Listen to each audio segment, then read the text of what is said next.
What is your true purpose, human? The elwin spoke again, looking at Elliot.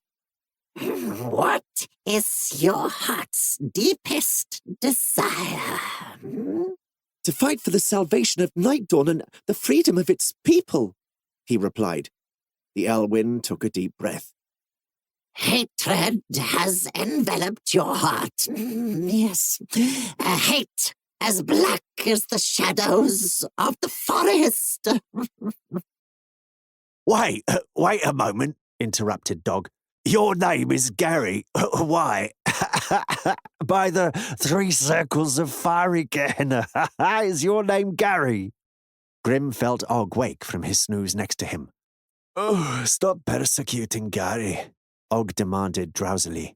Persecuting him? I'm not persecuting him. I'm just asking why he's changed his name. He had a perfectly good name. What was your name, son? He asked the goblin.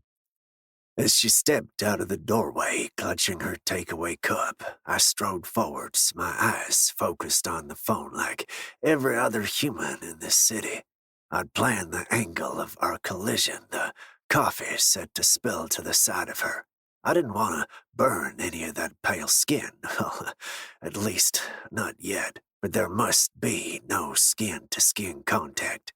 I couldn't risk that if she was who I suspected. Oh, yes. They're little dicky shirt fronts belonging to Tom Titmouse. Most terribly particular, said Miss Tiggywinkle.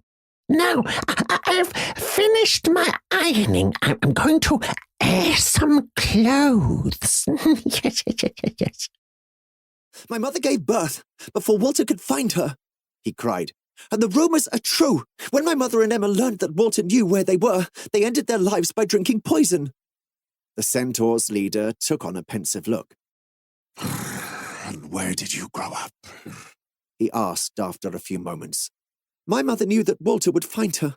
Thorn had heard people say that she was pregnant and would not rest until he had found out the truth and had killed her along with her baby. So, after my birth, she sent me to a village in Icestor where I lived all my life.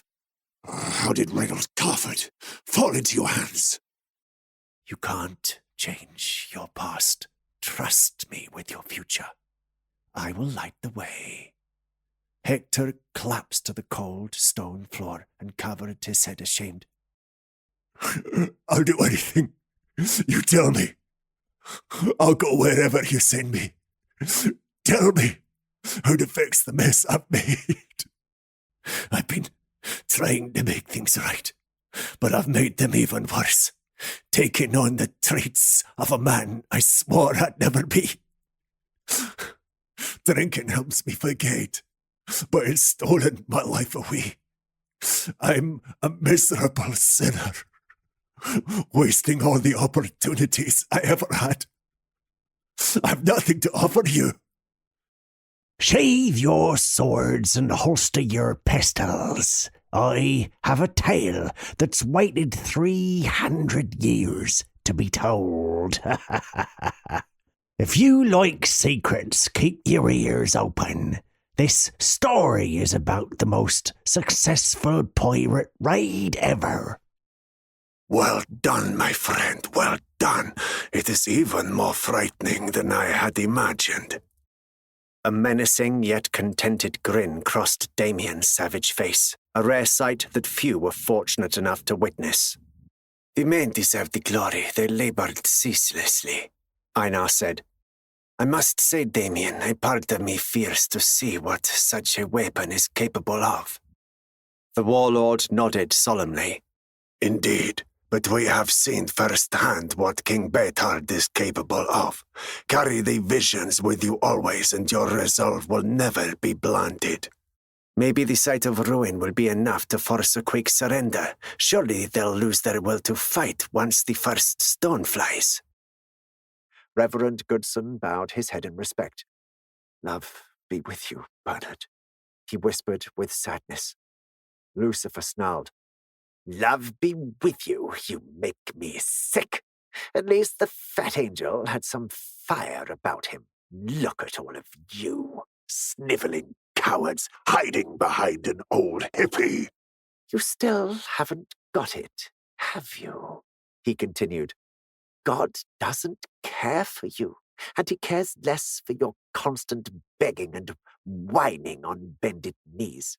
Oh, God, why did this happen? Or, oh, God, please, can I have this?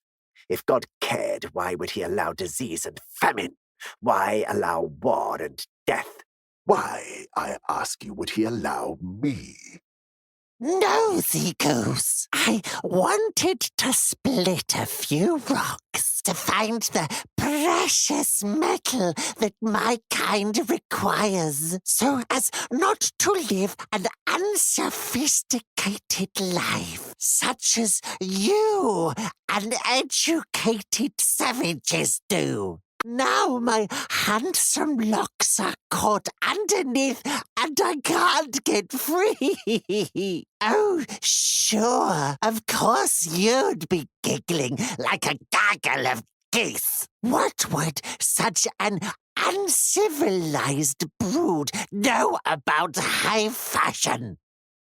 Tony paused to see if Kaminko would interject. There was nothing but silence.